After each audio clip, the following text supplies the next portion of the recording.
There are some places around us that we rarely stop and think about. Places made to be traversed without paying them much attention, that simply connect a starting point to a destination, the real focus of our commutes. We encounter and go through these transitory places almost every day. They could be bus stations, rest stops along a highway, or the highways themselves and the open country that surrounds them. Airport terminals, waiting rooms, parking lots, and, well, it's actually hard to give a lot of examples, because by their own nature they tend to just slip out of our memory after we've passed through. And by this logic, we could also call them non-places, because while, yes, they do exist in a physical space, they very seldom occupy our psychological space. I find myself often fascinated by these forgettable corridors of everyday life, and the one in which I've been the most often and for some reason I can't ignore is probably the subway. There's just something about subways in particular, isn't there? The low, oppressing ceilings, the grating LED lights, the mysterious and dark tunnels whence noisy steel worms come from and disappear to, the feeling of being completely cut off from the surface world in a space where time would seem to stand still if it wasn't for the frenzy of hundreds of commuters trying to get someplace. There's just something fascinating about them, at least for weirdos like me. Now, don't get me wrong, I mostly despise subways in real life, especially in densely populated cities. If you're not being squished like you're going through the Amigara fault while smelling the most horrendous scents that human beings could ever conjure, in which regular BO would actually come across as a blessing because at least you know what it is, then you're probably being pickpocketed or harassed by some feral crackhead. It's truly a dismal experience a lot of the time. But there is something to be said about those rare times where you find the subway strangely empty. Maybe it's late in the evening, or it's a moment where almost everyone is at their jobs or in school, or maybe it's simply because that particular subway line or station is not often used.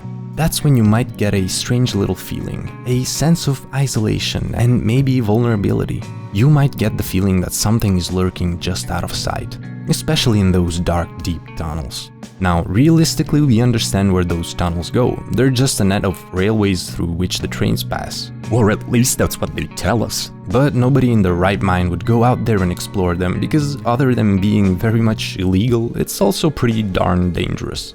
But there's just something about them, about the way that an incoming train pushes the air out of the darkness, almost as if it was the breath of a giant beast, that personally makes my hair stand on end when I think about it. This is also why I've always been weirdly drawn to representations of subway in any type of media, be it movies, games, or other forms of art in general. There's something alluring about taking a space that is already in itself so strange and unnatural, but also unremarkable in its transitory essence, and displaying it in a fictional reality. That's why today I wanted to go over some iconic representations of subways from various mediums, and basically rate their vibes, I guess. That and pointlessly gush about such a random and useless topic.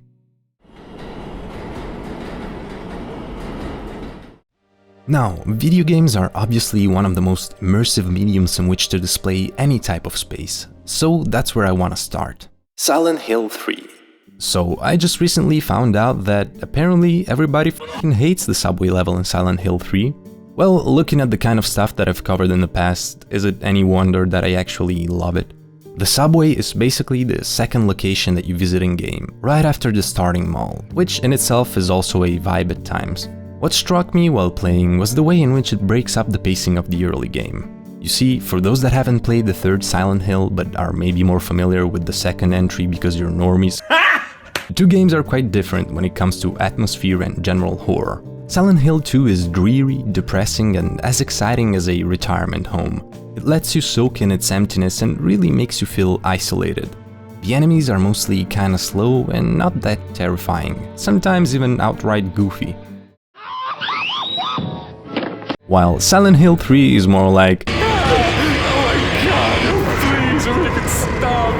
it will rarely give you a break, and you realize that immediately. It's much more of an in-your-face horror experience, for better or for worse. This is why it's so jarring that the subway level is sandwiched between the terrifying mall, which throws you suddenly in the deep end, and the worst place ever, aka the underpass.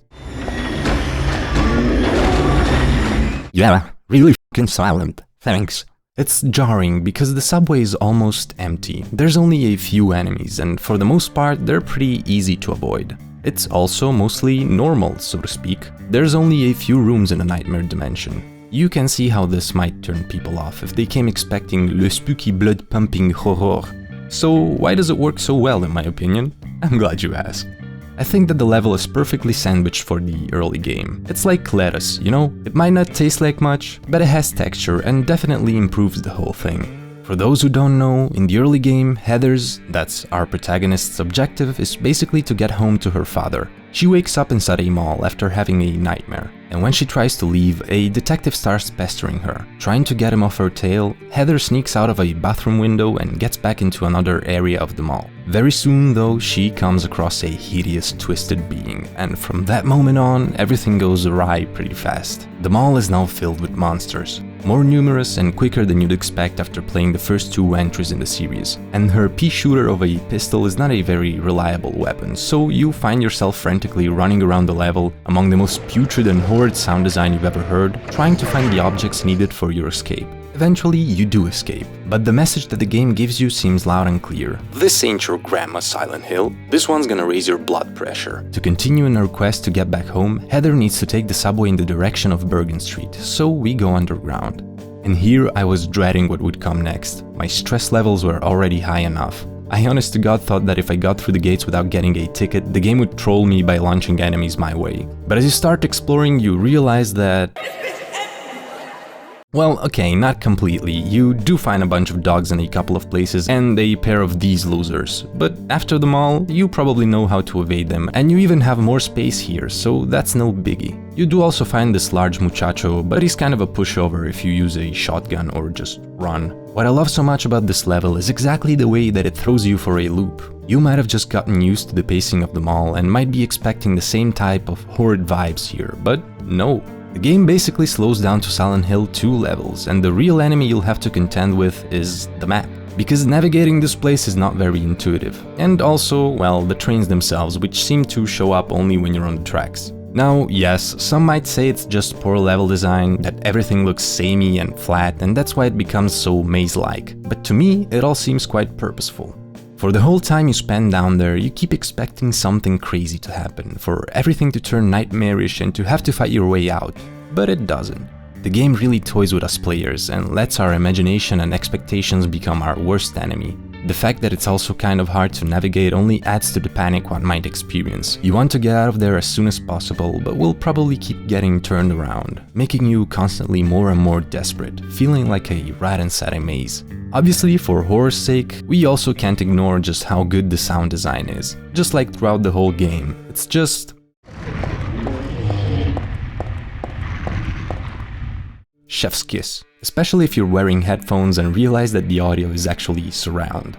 There is also a couple of interesting interactive papers scattered around. The first has an article about a subway incident, the second is an occult magazine. After interacting with these, you go down to the platform and witness the scene of somebody pushing Heather on the tracks. When you regain control, you hear a train coming, so you quickly scamper to get back up on the platform. And that's it. You have no idea of who pushed you and if they're still around. Just a really cool touch that adds to the feeling of unease. The rest is mostly just the oppressive atmosphere of the subway, which looks really like any other old subway, only completely deserted. Again, the low ceilings that press down on you, the grating LED lights, the dark corners in which anything could be lurking, and all of that good stuff. There's really only one other notable moment that precedes the end of this level, where you finally get to the right platform and the camera suggestively points to the red door. You climb down and may think you're home free. But that's when the game decides to troll your ass once more. The door is locked, and as soon as you interact with it, you hear the sound of the train coming and 3 monster dogs run at you. Thanks, Silent Hill 3, I love it. But after surviving this, you can finally get on the train. Yeah, you'll still have to navigate the train cars and send a few fools to Davy Jones' locker, but it's not too stressful. So you might breathe a sigh of relief and think, maybe this is more like Silent Hill 2, and the first level was just meant to open the game with a bang. And just as your blood pressure lowers, you get to the underpass, and oh my god, oh stop it, oh no! It's basically the most stressful level yet. And so that is why the subway is such a memorable part of the game for me. Taken on its own, yeah, it is arguably kind of mid, The design is nothing to write home about and nothing really significant happens. But the way in which it is used, tricking you into thinking that the game might be calmer than you thought, just to pull the rug from under your feet immediately in the next level, really elevates it from like a C+ to an A for me. But you know who else is trying to take the subway to Bergen Street? Jacob from Jacob's Ladder. How's that for a segue? Now, let's be clear here. Without Jacob's Ladder, there'd be no Silent Hill as we know it. The games borrow a lot of elements from Adrian Lyne's film, and if we think about how much horror media has then, in turn, been inspired by Silent Hill, we could really say that this is one of the most influential horror movies ever, up there with big hitters like The Thing. If you, for some reason, haven't watched it yet, do yourself a favor and correct that. Without any major spoilers, the film basically follows a Vietnam vet as he tries to live a normal life as a NYC post office worker, but who suddenly begins seeing weirder and weirder things happening around him. Things that nobody else seems to notice. And everything goes downhill from here. And that's all I'll give you for a synopsis. The movie has a load of memorable scenes, but the one that stuck with me the most and seriously jump-started my passion for horror cinema is the subway scene at the start of the film. After having a nightmare about the war in which he ends up being stabbed with a bayonet, Jacob wakes up on an empty and dirty train car in the New York City subway. He looks around, seeing some pretty on-the-nose posters, and then gets up and moves to the next car where a lady's sitting. Jacob asks her if they already passed Bergen Street. But the whole time she just stares at him more and more intensely. After getting no answer, he just gives up and sits back down, waiting for the next stop. It's here that Jacob notices a homeless man sleeping on the seats, but doesn't seem to give him much thought. While leaving the train though, he notices something strange. A fleshy appendage moves at the homeless man's feet and disappears back inside his coat. Jacob's pretty confused, obviously, and almost misses his stop. In the subway station now, he tries to get out, but finds the exit locked. He tries a different one, but with no luck. Back on the platform, he looks at the exit on the opposite side and decides to try it. He climbs down on the tracks and slowly starts making his way. But as you might expect, just as he traverses the last tracks, a train appears and almost runs him over. He manages to jump out of the way at the last second, and that's when we get one of my favorite scenes ever in horror. Jacob looks at the passing train and sees that the cars are full of people pressed up against the windows, seemingly looking at him. And at the back of the train, in the last window, what appears to be a featureless man waves at him. And that's it. It's probably one of the greatest beginnings from any horror film. It immediately sets the tone and tells you that they're not messing around. It's not really subtle, so you know that something's very wrong from the get-go. But at the same time, you have no context, so you might assume that our protagonist is just seeing things. It automatically fills you with questions. I also love the escalation here. At first it's just a weird lady, then the homeless man whose wriggling appendage might even be rationally ascribed to some sort of deformity. But when you see the train filled with staring people, you absolutely know that this can't be normal. And when the featureless man waves at Jacob, you understand that he's being personally targeted. Just an amazing way to start your film, across the board. When it comes to how the subway itself is represented, well, it's actually very similar to the one from Silent Hill 3. Again, the inspiration is very obvious. There's not much to talk about in terms of design, but I do love the way in which it is shot, and especially the fact that we get to see the tunnels, and the way the air gets pushed by an incoming train, like I mentioned at the start. It's all very, very evocative, and you, as the viewer, can't wait for Jacob to get the hell out of there. Another film that uses the subway as a sort of jumping off point for the horror that ensues is Marebito. Now, Marebito is really not about the subway. We don't even see any trains or railways, but this underground space becomes an important and horrifying literal gateway for the events that follow. The 2004 horror piece was directed by Takashi Shimizu. You know, just the guy that created the original Ju-On series, and it follows Takeyoshi, a freelance cameraman. The guy is pretty obsessed with filming and observation, and doesn't seem to be the most, regular person mentally. One day, while at the subway station with the crew, he films a seemingly deranged man who shoves a knife in his own head. Takeyoshi becomes obsessed with this scene, playing it over and over for a very specific reason. The man's expression of pure terror and fixed stare. He becomes convinced that the man must have seen something so absolutely horrifying that his own life was the only way he could escape it. Reasonably, Takeyoshi decides to go down there, try to find what the man was so afraid of and film it. As one does. And so we get the sequence of him reaching the place of the incident and descending further from there. As he progresses, he goes through an area filled with pipelines, dodging the maintenance workers. Deeper now, he actually seems to spot something humanoid in the darkness. Here he finds the gateway and goes through it. In the new area, he keeps descending. Now, on a spiral staircase, he observes that the stairs seem to be pretty recent and tells us about an urban myth according to which there are secret tunnels and passageways under Tokyo, and adds that this is obviously not just a myth. Further below, Takeyoshi finds tunnels that seem to have been constructed during World War II, and here he spots a cowering homeless man who seems scared out of his wits. The man tells him that these tunnels aren't safe because of the Deros. If one of these creatures finds you, it will suck your blood dry. Obviously, our protagonist keeps going, and needless to say, he does find something. Not only that, he also brings it back with him to the surface. That's all I'll tell you. Go watch it. So, as I've said before, there's really just a few scenes in the actual subway, and it's only in the entry corridors. But this does undoubtedly play into that sense of the lurking unknown in the dark tunnels beneath our feet. And the idea of finding a sort of gateway to hell or to another world in these spaces below the earth seems only logical. I've even seen the same concept in a short story from 1966 by Italian writer Dino Buzzati called Viaggio agli inferi del secolo, or Voyage to the Hell of the Century, which closes the collection Il Colombre, where the writer gets sent to investigate the door to hell that has been apparently found in the subways of Milan. But that's just where my mind takes me. I bet some of you can give me other examples of this. So, on this note of subways and hell, one very specific example jumped in my mind. A painting by digital Japanese artist Suguru Tanaka. You have almost certainly already seen at least a couple of Tanaka's paintings around the web.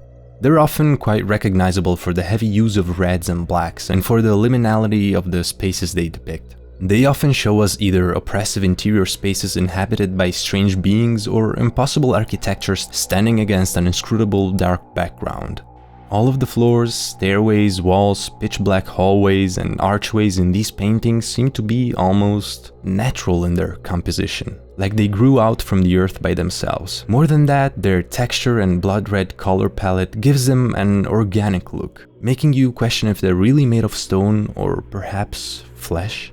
Now, Tanaka is very often compared to the famous Polish artist Zdzisław Beksiński, and you can obviously see the influence here. While I do love Beksiński's work, there seems to be a big difference in where these scenes come from, so to speak. What I mean is, Beksiński's work is often very post-apocalyptic, even violent at times. Now, the reason for this is fairly obvious. Seeing as the man lived through the Second World War and the German occupation of Poland, you can easily see how these events shaped his hellish imagery. Mutilated and deformed skeletal bodies, fires burning in the background, gigantic beings halfway between organic and mechanical devouring or otherwise coming to destroy the earth, etc. But in the case of Tanaka, these hellscapes, while terrifying, seem, at least to me, somewhat peaceful. There's something almost calming in his paintings. It makes you feel like you've crossed the gateway to another world and found out that it has its own sort of ecosystem or society. Whenever you see creatures in Tanaka's paintings, they don't seem intent on harming the intruder. Instead, it looks more like they're just going about their business, like we humans would, only in their own strange way. Well, okay, not always. Sometimes they do look like they would rip your skin off, but oftentimes they're just chilling, sitting at desks, almost like receptionists, standing around or sitting at the table of some type of bar, or just passing through. Sometimes it actually looks like they've stopped for the artist to have their portraits done, which is very cute. But enough rambling, we were talking about subways, and obviously the image that came to mind is this one. Now, technically there's no train tracks, but in a world like this, would it be hard to imagine the train as some sort of worm-like living organism? And you can easily tell that the inspiration here comes from subways. It captures perfectly the uneasiness that those dark tunnels might make you feel. It brought to mind an old creepypasta that I remember reading back in the day called The Strangers. I'm not going to spoil it, just go read it. It's pretty cool from what I remember. Or start pestering the Creepcast boys and tell them to read it. Anyways, it feels like you've somehow taken a train that you weren't supposed to, maybe after the station had already closed and everybody had left. And this train's destination is a different underground world. In my mind canon, this is the first arrival point into the strange and misshapen world created by Tanaka. The first step of a surreal and terrifying exploration. Please go follow Suguru Tanaka on Instagram and YouTube and go buy his stuff. He deserves a lot of support. Especially seeing as you can find a lot of his art being shared around without even mentioning the name of the artist, which is always very sad to see. So, how are you holding up? Are you still with me? I think we've talked enough about horror for now, but there's still some representations of subways that fascinate me deeply. I want to start from video games once more. Rockstar. We all know him, we all love him. Arguably one of the most solid game publishers to this day. There's one thing you have to give to Rockstar, is the baffling amount of detail they've been putting in their games, I'd say specifically since San Andreas.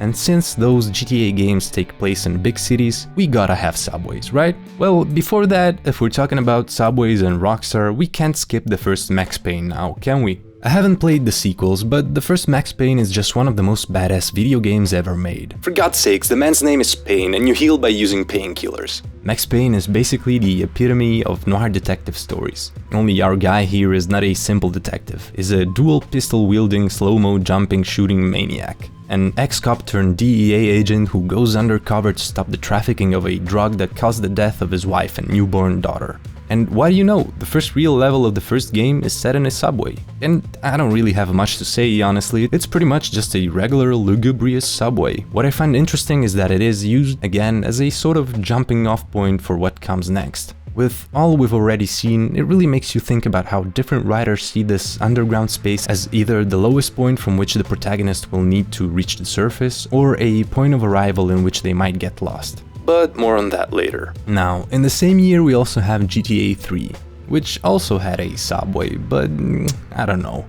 The colors, the structure, I don't vibe with this one at all, honestly, so I'll skip it. We then had San Andreas, which had an infamous train. All we had to do was follow the damn... But it's a full-fledged train railway this time, it's not technically a subway, unfortunately. Although there is one station underground which is incredibly liminal, the rest is just empty tunnels and surface railways. But then we get to GTA 4. Oh baby, say it with me, best Rockstar game, period. Well, I know, I might be biased because I'm immigrant from East Europe, but what can you do, suka? Don't get me wrong, I grew up playing hundreds of hours of San Andreas and I do love GTA 5 in a sort of crazy blockbuster kind of way. It has a mind-boggling amount of details and love put into it. But GTA 4 just has that sauce, you know what I mean? Just try to compare the two. What is the atmosphere of GTA 5? What's the tone? There kind of isn't one. It's very open, so to speak, to people with different tastes. While instead, GTA 4 is green.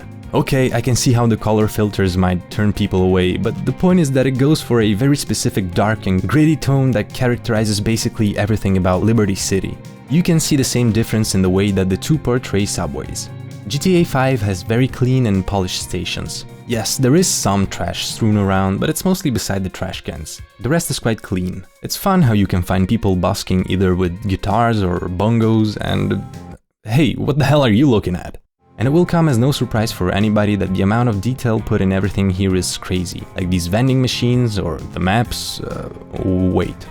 Is that just lorem ipsum? For those who don't know, lorem ipsum is a placeholder text used by people like graphic designers to work on formatting without having the actual final text on their hands. And it's very funny that in a game so detailed as this, they'd forget to fix it. Maybe it's intentional, I don't really know. You also got the typical le funny ad posters that Rockstar always puts in these games, some decorations for the station itself, etc. You can go down and take the tiny trains and there's something like 5 or 6 stations underground, but just like in San Andreas, they then go up to the surface. The tunnels themselves are quite well lit and there's not much mystery or anything to explore really, except this area. But if I'm not mistaken, this is actually used in a mission after a heist, so I'm not gonna count it. And that's it really, the stations are all pretty much the same, the busking guy is in the same spot, and everything is just clean and modern. If they recently open new metro lines in your city, they'll probably look something like this. But when we get to GTA 4, oh yeah, this is where it's at. Everything is so grimy, dirty and unkempt. Under the island of Algonquin, you have this detailed subway system that can then also go up to the surface and to Broker, the starting island, which has an overground railway system. Obviously, we're interested in the first one. Just look at this. Beautiful. In a shitty way, of course. Again, here you can also find busking musicians, and I think it's always this same old man NPC playing the saxophone. but at least you can find them in different spots, and you can even give them some money, which is very cool. The stations themselves are all quite similar, some slightly bigger, others smaller, but the entrances vary. One in particular has this sort of decorated wall, and another has a different type of entry tunnel, and stuff like that. You can also find lots of police officers and janitors sweeping the floors. Another interesting detail I've noticed is that depending on the station, you'll find different types of NPCs. Sometimes it's punk dudes, other times it's well-dressed and seemingly richer people, and also people of different ethnicities. This is probably due to the neighborhoods in which the station is located, but it's still super cool. Also, speaking about details, I saw something in the game that I had never noticed before while recording. Did you know that the police can stop cars on the streets for speeding and check their trunks? That's amazing. Then we get down to the platforms and tunnels. Of course, the fun part here is just pushing people on the rails because you're a psychopath and because Rockstar NPCs are just so fun to mess with. It's not my fault, alright? The trains are the old school type, pretty much just steel boxes. There's a few fascinating details about them though.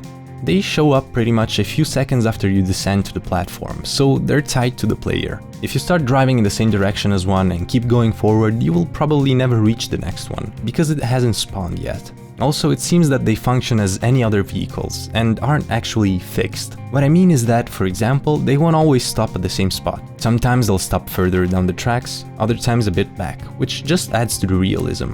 When they drive, they also sometimes shoot blue sparks from the wheels. Very nice. Now, for the tunnels themselves, they're dark, grimy, covered in graffiti, and just generally pretty spooky. This is the vibe I was looking for. Alright, I can hear you typing, I'm getting to it, calm down. What are the GTA 4 subways actually famous for? If you were on the internet when the game came out, you probably know. Of course, it's the myth of the elusive Ratman. Who the hell is this guy? Well, there are different versions, but supposedly he's a human-rat hybrid that lives underground and uses the subway tunnels to move around. He allegedly feeds on the homeless that make the tunnels their home and attacks the players whenever they spot him. It's one of the many infamous GTA myths that were so popular at the time. I honestly can't stress enough how these shitty videos made with Movie Maker that always had the X-Files theme playing in the background shaped me as a horror fan. I'd spend hours of my life just watching this stuff and trying to find it myself. Not so much in GTA 4 really as San Andreas, but I still remember the Ratman. Also, I just remembered the weirdest thing. I used to play this San Andreas mod called Mysterix, which would actually add all those creatures from the fake YouTube myths to the game and other weird stuff. Some of you probably remember it. Well, the absurd memory I've unlocked is the fact that one of the creators of the mod was Zebo89. For most of you this will mean absolutely nothing, but he was, at the time, one of the biggest lol cows in the Italian YouTube sphere, and you'd see his catchphrases quoted everywhere. This is absolutely surreal. Sorry, let's get back to the video. So, GTA 4, yes. You could spend hours and hours running around these dark tunnels and trying to find this Ratman guy. Obviously, he wasn't actually in the game, but one thing in particular would make his presence believable. There's one junction at which the tunnels open up in a bigger area. Here you'll find the camps of homeless people, and the legend goes, as I said, that the Ratman feeds on the homeless. But more than that, Rockstar programmed basically every homeless NPC to be a lunatic that spouts conspiracy theories and other weird shit all the time. And some people took the stuff they said more seriously than others, thinking it contained clues to spooky hidden stuff in the game like aliens or the Ratman himself. So yeah, GTA 4, 10 out of 10 subways. If only we could go back to those simpler times. Hide from the present, hide from the constantly evolving world. Just stay down there in those tunnels forever and not have to deal with our daily struggles. Just like the protagonist of Kontroll. Have you ever seen better segues in a video before? Kontroll is a strange 2003 Hungarian thriller comedy directed by Nimrod Antal, and it's completely shot in the Budapest subway.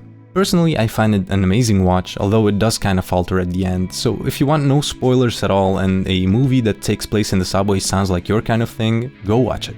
The plot follows Bulshu, who wakes up in a subway station with a nosebleed.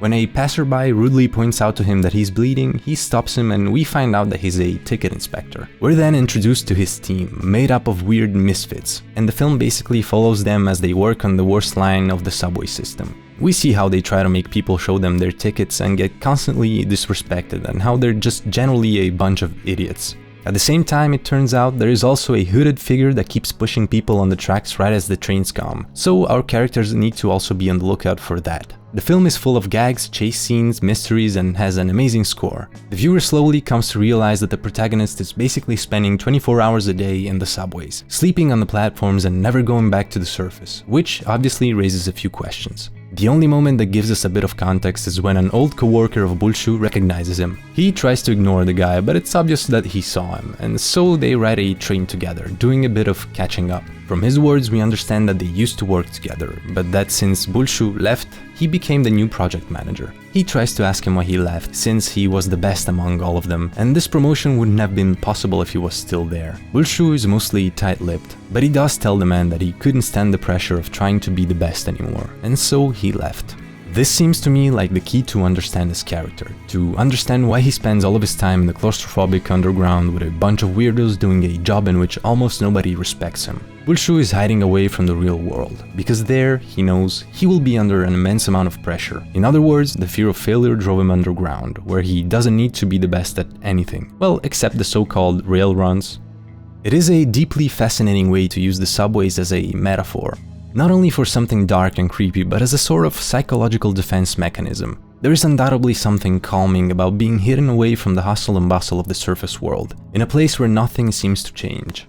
Seeing as this whole thing is shot on location, this might be the best look at both the stations and the tunnels that we've gotten so far. There are especially some cool sequences of Bulshu exploring the tunnels that give us an actual look into what the darkness hides. And it doesn't really feel threatening, it mostly seems like his own version of a chill and meditative night walk. It's probably my favorite representation of this underground world, and definitely the one that lingers on it the most. But there's another earlier film shot in the subways that represents them as a hiding place, and it has, without a doubt, inspired Kontroll. I'm talking about Subway from 1985. By French director Luc Besson, and with a title like that, how could I not include it here? Now a disclaimer, yes, Besson is, whichever way you look at it, a disgusting character, starting a relationship with a 15-year-old girl when he was 31 and marrying her when she was just 16, by the way she was apparently 12 when they first met.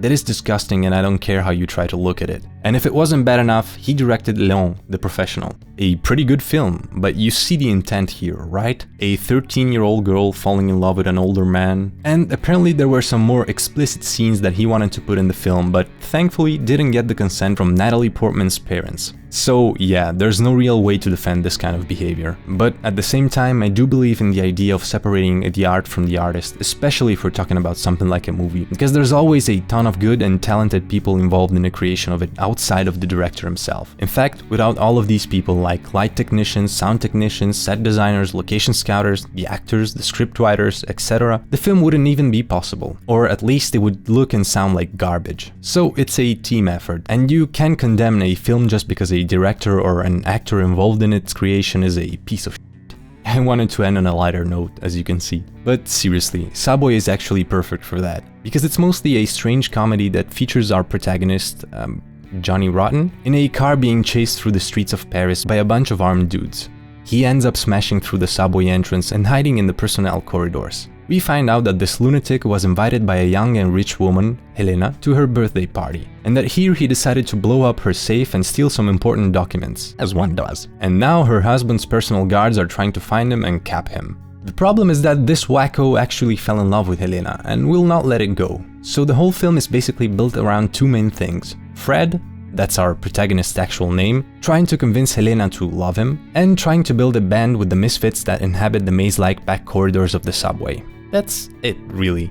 I personally found it super fun. It never takes itself too seriously, but it also has such a strange and endearing vibe that you're never quite sure of what will happen next. When it comes to the titular subway, it's definitely not as evocative as the one from Kontroll. Everything is well lit and better kept when compared to those stations. And the subway is more of a fun backdrop for the characters, instead of being one itself. It is admittedly still fun to see a film shot constantly under low ceilings and cramped spaces. And it does add to the idea of it being a sort of safe space. For me, it plays to some childish fantasy of hiding away in a fort and pretending that the world outside doesn't exist. So, if you want to have a good time, go watch Subway. Well then, here we are. We've been through a lot. We've been through a lot today. Yeah, today we got really far. Was this video autism coded? Yes. And I hope that you at least got something interesting to watch or play out of it. And I also hope that I managed to effectively show you why I find subways, among all the different transitory places, so absolutely fascinating. It's still kinda hard for me to put it into words, but even just the fact that we've seen some very different points of view on them, some more terrifying, others more lighthearted or contemplative even, just goes to show how much potential such a setting has for a story. I especially like it when a space like this, that's meant to just be traversed without much thought, is transformed into a stationary point from which the characters don't want to move. It's one of those ironic twists that I always really appreciate. I do feel that, as a setting, it still has a lot of untapped potential and could be explored further, especially now with the recent rise of liminal spaces and such, and with people's interests into the most mundane and overlooked things around us. And that's foreshadowing for a future video, baby. With all of that said, I've rambled long enough. As always, I want to thank all of you for watching, especially these videos that don't really do well when compared to the analog horror ones. And thank you for your incredibly kind comments.